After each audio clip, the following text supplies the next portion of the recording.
Hey, welcome back. I'm exhausted. I'm exhausted. I'm a literal dead man. You need to watch the video today. If you're listening only, you need to watch the video. It's on my YouTube channel, Franklin Miller. That's my name. Okay. I probably have clips all over my Instagram and Twitter at Franco's World underscore. I'm a mess. I'm hurt. My neck, my back, my hands, my wrists, my hips, everything hurts, and I'm dying. I just got back from like a 54 hole golf bender and I'm exhausted. I went to Glade Springs, which is a nice resort. It's a lovely resort. Okay. I have nothing but positive things to say about Glade Springs in southern West Virginia. Okay. Went there with three of my friends. We golfed hard. We partied hard. We had a lot of fun, and I took full advantage of the amenities while I was there. Okay, when I go to a resort, I'm taking full advantage of the amenities. You can call me white trash, you can call me a thief, all you want. I'm paying for the trip. I'm taking advantage of the things that are offered. Okay, yeah, I stole lotion. I needed it. It smelled like mandarin oranges. It was nice. All right, I stole some shampoo. So what? Sue me. I'm taking full advantage of the continental breakfast, which I tweeted about, and actually the tweet actually did well for me, which made me sad because that tweet was like a literal joke. How I was waking up before everyone else because I'm the oldest person there, so obviously I'm gonna wake up before everyone else and get to the continental breakfast early. And no one wanted to get up; they all just wanted to sleep all day and just play golf. I'm taking advantage of the amenities. I went to the leisure center for my leisure activities. That means I shot basketball. They had an indoor arcade. I didn't get to use it. I shot basketball. I went bowling. I spent 15 minutes in the sauna, and I'm now a sauna guy for life. I went to the hot tub for 2 minutes and then realized there was like a bunch of people in there. So I immediately got out. Then I did a polar plunge to wake myself up in the ice cold water. And then that was it. And I took advantage of all those amenities. Granted, the bowling alley, the lanes looked like they hadn't been waxed since like the 60s and the balls had like chips in them and stuff like that. You'll have that. You'll have that. But it was a nice resort and the golf there, guys. The golf there, easily the best courses I've played at because well, I mean, you have to qualify for the Greenbrier Classic or like the West Virginia Open at one of these courses called the Cobb course. I have this thing called a VIP card for golf and in the state of West Virginia. So it gets me deals on all these golf courses. So instead of paying like 120 some bucks for a round of golf, I'm paying like 50 and 45. So I played three different courses: Stonehaven, Woodhaven, and Cobb. I shot 84, 85, and 89 respectfully. That is good for me. I'm around 15, 16 handicap. Those courses were super tough. The fact I finished 18 over at an incredibly tough course that was like putting on glass. If they told you, they said you want to be below the hole. Yeah, uphill putts are easier for those golf novices out there. And I'm above the hole. And if you tap it, because it's downhill, tap it. A little tap, tap, taparoo. Give it a little tap. It is gone. It's like putting on glass. I'm not kidding you guys. And I birdied the hardest hole in the course. Hardest hole in the course, I birdied it. Made it mine. I own that hole. I don't remember what it was, but I remember it was the hardest hole in the course. I don't remember the number of it. But I had a ton of fun, man. And I got to see my grandma while I was down there. I'm vaccinated. She's vaccinated. I surprised her and paid a visit to her home for a half hour or so. It's great. I love that area, Beckley, West Virginia. For those that don't know, it's where most of my family's from. So I feel very comfortable down there. I can drive around without GPS. I know where I'm going. Shout out Beckley. I love that area. And I love the Glade Springs resort. I plan on going back at some point in my life. I bought a hat. It was $30, but I think it was worth it. I look good in it. I almost wore it on the show today. Decided to not do that. Decided not to do that. So if you get a chance, go to Glade Springs. I wanted to try the equestrian. I wanted to ride a horse. Been getting into horses lately, and I don't mean that I'm going to be like a horse guy or a fake cowboy, which I am a fake cowboy. But I don't know. I'd like to ride a horse. I'd like to ride. I have a question for those that know horses out there.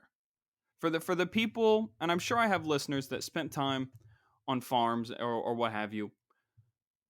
Horses, they don't like fight each other to the death, right? Horses don't do that.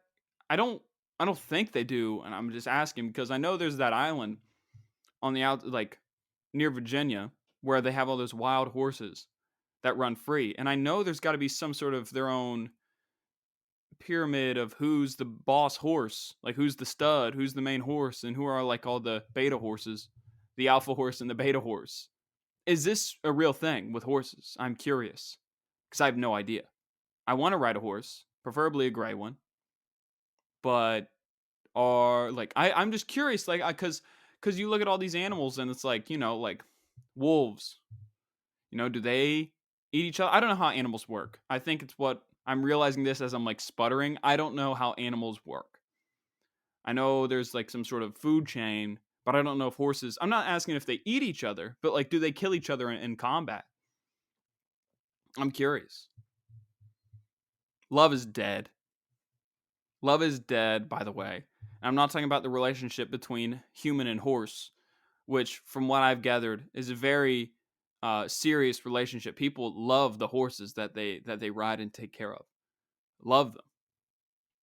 I guess I don't know. Horse girls, like that's like a big thing for them. Like they love the horse.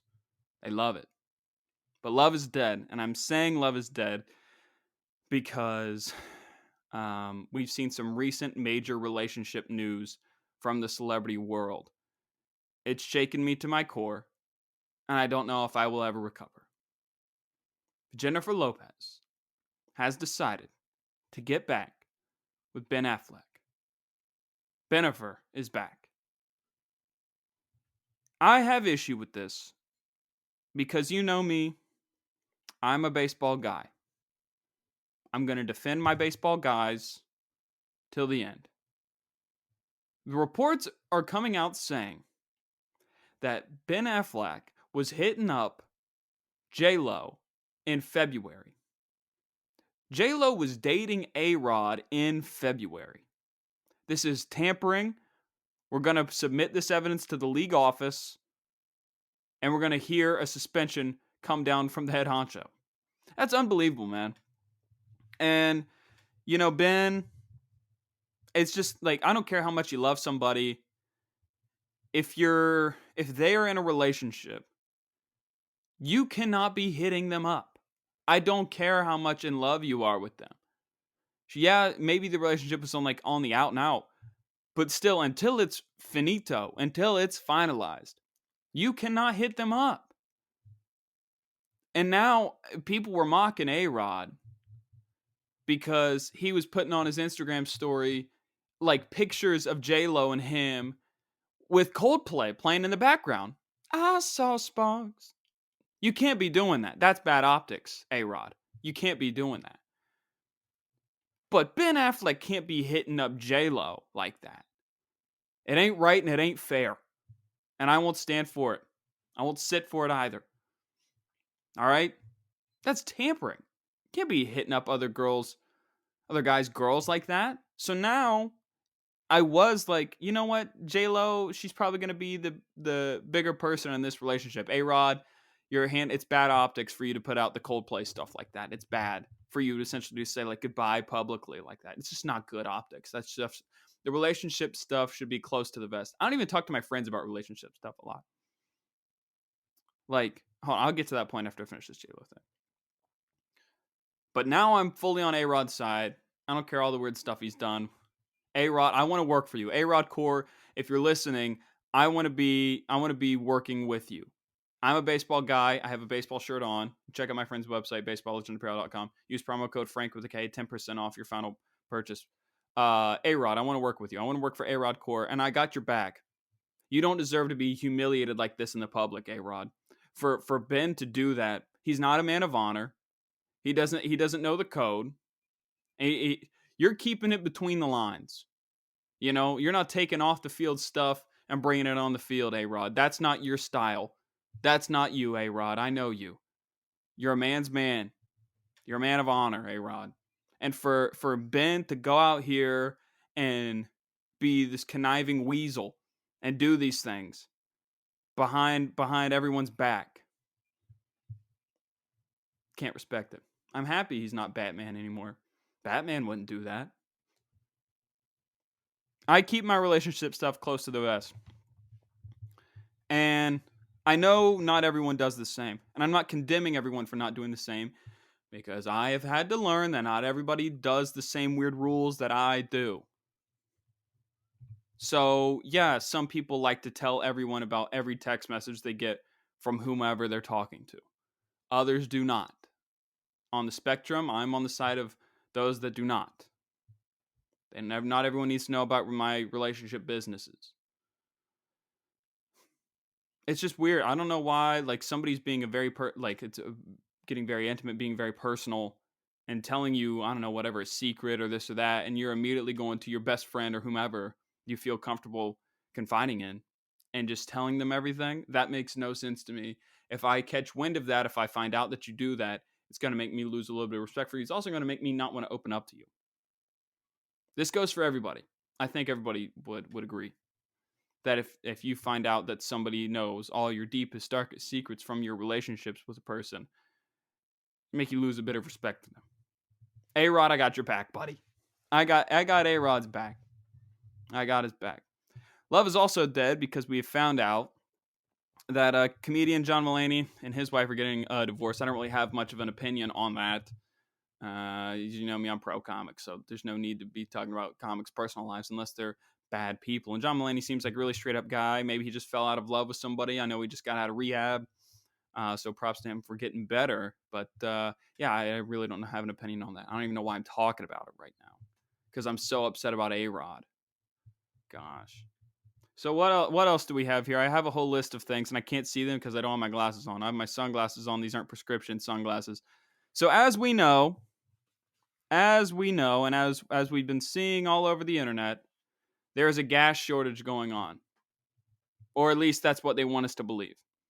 This is not even, this quote unquote gas shortage is not even a blip on the radar. This is all some sort of propaganda. Yeah, the gas flow like stopped, but like it'll be there. It'll be back. Like I'm not worried about it. And what do us dumb Americans do, especially us people in the southern region? We like to panic buy. The southern region likes to panic buy because of what they see on the television. Okay? Northeast people panic buy because of stuff they know is going to happen. Southeastern people panic buy because of stuff that they think might happen. That is just what they do. Southeastern people take extra precautions when it comes to things. It's just what they do. And so, Tucker Carlson probably got out there the other day and said, your family is going to have a gas shortage. And that means you won't be able to buy gasoline for your vehicle or your boat. What are you going to do with your pontoon boat when it's sitting in the yard? You can't go on the water with that. You need gasoline. And you can't get it anywhere. That's the type of stuff. And then it gets into people's minds and then they go panic buy. That's just what they do. So you see these pictures of people filling up 10-gallon drums of gasoline. I saw a picture of somebody with bags. I don't even know if that works. They did that yesterday, and this isn't a bit, this isn't a joke, this is something that actually happened. So my mom, just regurgitating things she sees on Fox News, said, "Oh, you better go out and get you some gas. You better go buy some gasoline. There's a gas shortage. You won't be able to get gas nowhere." She actually texted me in the middle of the day, said, "Did you get gas yet?" I said, "No, Mom, I haven't. I will get it sometime. I'm sure there will be gas somewhere in our population of like 400,000 people." That's a rough estimate. That's actually wildly incorrect. There's not 400,000 people in this city. I don't know how many people are in my city. It's definitely not 400,000. That's on me. I did bad math. So I went and got gas later to local corner BP. 75, 80-year-old woman is at the gas pump before me. In her trunk of her Buick, which on the nose there, old woman driving a Buick, 6 or 7 of those classic red gallon jugs. And she's filling them all up. She's having a ball. She's getting gas for things that don't even need gas. She's just doing it. She's like, well, what if we buy a refrigerator, and what if it somehow needs gas? She's buying gasoline for things that don't even need it. Fills up her gallon drums with it. The only place she's going is McDonald's breakfast, church on Sunday, and home. Those are the only places the elderly people in my hometown go. That's it. You go to McDonald's for breakfast, you go to church on Sunday, and you go home, and that's it. Those are your three places. Ethel, you're 80 years old. Save the gasoline for us that will be here next week. You don't need 8 gallons of gasoline in your trunk alone. You don't need it. God forbid, God forbid a static shock goes through your trunk with the blankets you got back there. Then we're all dead. Thanks a lot, Ethel. There's no need for that. And people are panic buying it. And actually, a suburban housewife in a nice SUV actually called her out on it. And I was pumping my gasoline. And she apparently knew the person across from Ethel, like some random guy. And she made a snide remark. And we made eye contact after. I don't know if she thought I was like mad at her, but I want to say this to the woman in SUV. I'm on your side 1,000% because I love a good snide remark. Okay. So what she said to the guy across the gas pump from Ethel, she might not even know the guy. Maybe it was like her son's t-ball coach and she was just being cordial with him, but she also wanted an excuse to say what she was about to say. So this suburban housewife says to the guy, she goes, "It's so crazy how people are panic buying gasoline, like save some for other people. I can't believe people are filling up gallon drums and stuff like that." Meanwhile, Ethel's sitting right there filling up more gallon drums of gasoline. It was such a snide remark, and I heard that and I went, whew. I made eye contact right with her. And I don't know if she thought I was like a mad eye contact, but if you hear this somehow, the woman at the BP / 7-Eleven right by Lubeck School, I'm on your side. I thought that was a very weird thing that Ethel did, where she filled up all that gasoline. There's no need for it. The gas will be here. It's not even a blip on a radar. There will be gasoline. Stop with the panic buying. Because us panic buying will in turn create the gas shortage that you are afraid of. I remember the pandemic first started. Toilet paper shortage, Germex shortage, mask shortage. There was even a change shortage. You would go through a drive-thru and they said you have to pay with your debit card. We don't have change. Where did it go? Are people hoarding change? Coinstar exists.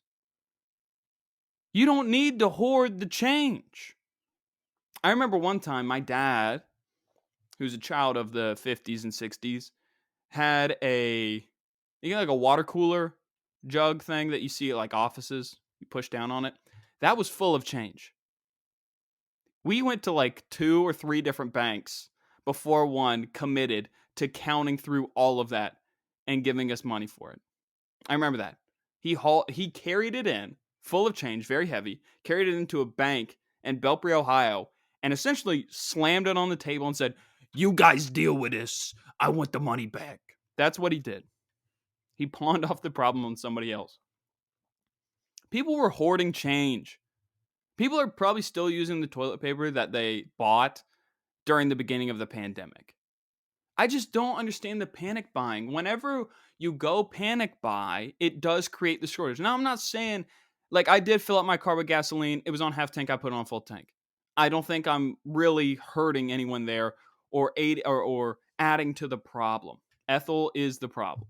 So when people fill up these massive drums or garbage cans or whatever, fill that with gasoline, that creates the shortage. You topping off your car does not create the shortage. You buying one pack of toilet paper does not create the shortage. People going through and buying, looking like they're doing the farmer's walk with toilet paper, with Charmin, that creates the shortage. Stop panic buying things because you're just seeing things on the news. Tucker Carlson. You know what happens when people run out of toilet paper? They're going to have to use leaves. And what if your leaves have pesticides on them and you're putting that in your body? Do you think that's a safe thing for your family to see at night? What about your white picket fence and your 2 golden retrievers? Do you think that's good for them? to have that? I don't think so. Tucker Carlson, back after this. We need to stop panic buying. It's not a big deal. There will be gasoline. This country runs on gasoline. This country fights wars over things that make gasoline. Right? Right? I'm asking somebody. I say, do you need that? Uh, let's talk about other things that are going on in my life. Let's talk about that. So today, therapy's going great. And I understand, some people are in it for the long haul. Some people want to be it forever and make it a part of them. And that's fine. I would like to complete it and move on. Making a lot of great strides. I hate to say this and not sound arrogant. I love myself. I think I'm great. I think I'm a great person. And I think I'm right most of the time about stuff. And I'm very happy with myself. It feels good to say that. However, today in the waiting room at the therapist office, I'm sitting there and they have music playing lightly in the background. Fleetwood Mac, Landslide comes on. Are they trying to get me emotional before my visit? Is this part of their ploy? Is this how therapist office keep you on the ride and keep you coming back? He's winding down his meetings here. He's about to complete his therapy. How about we just turn on Landslide and make him think about every decision he's ever made and get him bummed out before the meeting? How about that? He's already fixed so many issues going on with him. Let's add a couple more. Sometimes I think that's what goes on in my therapist's office. I think that there are cameras. I'm not like creating weird scenarios in my mind, but I think there's like cameras and stuff like that, and they can see me, and they think like, oh, is this when he freaks out? Like there was that one kid. I don't know if I told this story on here, but there was that one kid who was lying on the ground and like rolling around, crawling on all fours, and barking like a dog. And I don't know if this was a test from my therapist to see like, will he snap and say something to the kid that's not his kid? Will he do that? We'll see. I don't know. It's crazy, man. I think this whole therapy thing is just to keep you on the ride. As far as my mental health goes, like I said, I love myself. I'm very happy with myself. I think that I'm on the up and up. I think that good things are coming my way because of the work that I've put in during the pandemic. I think that good things will come my way and good things will continue to come my way because I'm a good person. I do the right thing. I'm not trying to sound arrogant, but that's the blueprint. That's the blueprint there. And I've noticed a theme here, and maybe you've noticed it too. Every Sunday, when you get your screen time report back, if you have an iPhone, do you notice that the weeks that you feel a little bit better about yourself, you also get the notification that screen time's down by 15%? Because my screen time was down by 15% this week. And I noticed how much happier I was throughout the week. Granted, for those days, I was like traveling and playing golf and stuff like that. So can't really be on your phone when you're doing that stuff. So maybe there's that, but still, it's like it's a direct correlation between being active and doing things and being happy, or at least that's how it is for me, and maybe that's how it is for you. Because I've noticed also that the days where I don't have to go work, or the days that I don't have a podcast to record, or a couple appointments, or this or that, and I have nothing but like a couple hours before I go work out, and I can do nothing but sit there and think and think and think and think and think and think. And that's what gets me in trouble, is when I start thinking, when I start overthinking. And then you just start thinking about every decision you've ever made in your life, and you start thinking about every scenario and how you wish you could have put this puzzle piece here and this there. And so hopefully it plays out differently. So let's stop doing that as a team. Like I said a few months ago, let's spot the bad thoughts, let's stop the bad thoughts, and let's swap the bad thoughts. And it's so crazy to me because when I said that the first time on the show, Um, like I hadn't really been doing that, and I just thought that okay, when my mind goes crazy and it just starts, uh, drifting off into nowhere, that's it. Those are my thoughts, and I can't really do anything about that. But it's wild how much you learn and you study this stuff, and you realize that you sort of create and control your own happiness, and being dependent on other people or worldly items or whatever to dictate whether you're happy or sad is it's not a healthy lifestyle. I know people invest a lot of their time and effort. I got a lot of sports people in here and invest a lot of time and effort into how my sports team is doing. And people ride the highs and lows of that, and it just bums them out.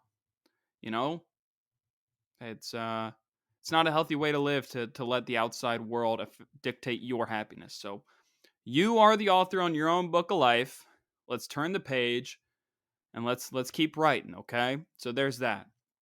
You are the author on your own book of life. That's my little wisdom for you. Honestly, guys, I I got a message a few weeks back. It was a solo episode I did. Actually, I got two things.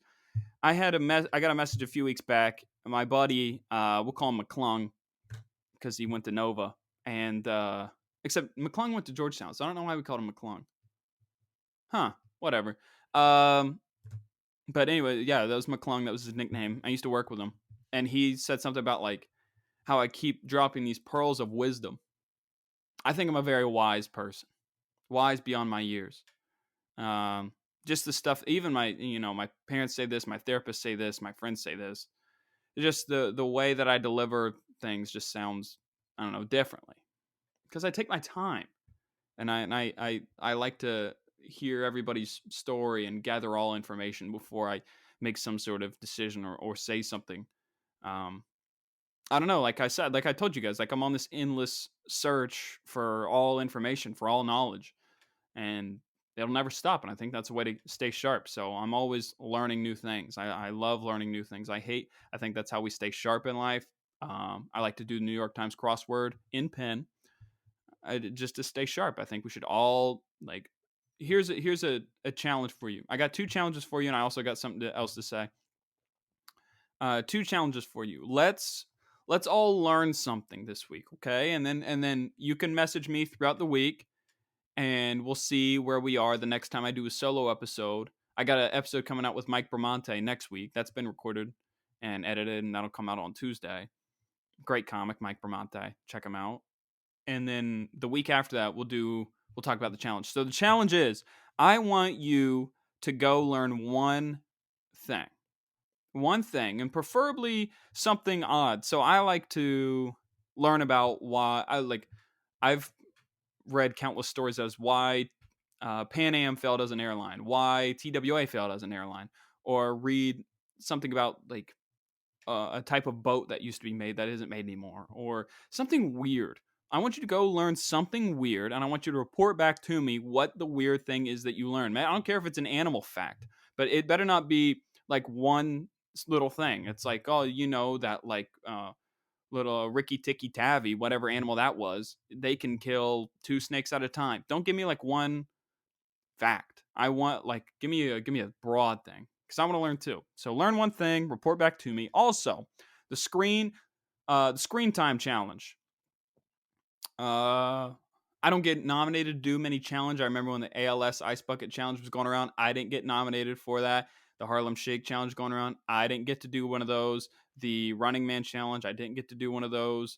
The one with Black Beatles. I didn't get to do one of those. Basically, I have no friends and nobody wants me to do anything with them that's fun. I get that. So I didn't get to do any of those, but I'm making my own challenge now. And this will be the screen time challenge. Let's all collectively, as a team, report back on Sunday. Tweet at me this Sunday or next Sunday, and let's compare our screen times. And I hope it's double digits. I hope it's 10% than last week, because that's really not a lot. The screen time's down 10%. Let's shoot for, if our screen time is down by 10%, then we win, and we won. All right. So last thing, last night I went out to dinner with my buddy Melvin Stubbs. It's a great music producer, great friend of mine. And he said that, it was kind of inspiring to hear my episode 100 where I talked about my New York trip. So, and I never really considered myself as sort of like an inspiring person. I just like to talk. And so I hope that you go out and do something that's out of your comfort zone, because going to the biggest city in the United States and doing comedy was definitely out of my comfort zone.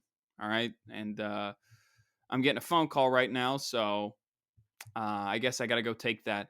But in the meantime, keep taking care of yourselves and keep all those questions and answers coming. When I do that, keep giving me feedback, subscribe to the show, tell your friends about it so it can grow. And I hope you have a great day. See ya.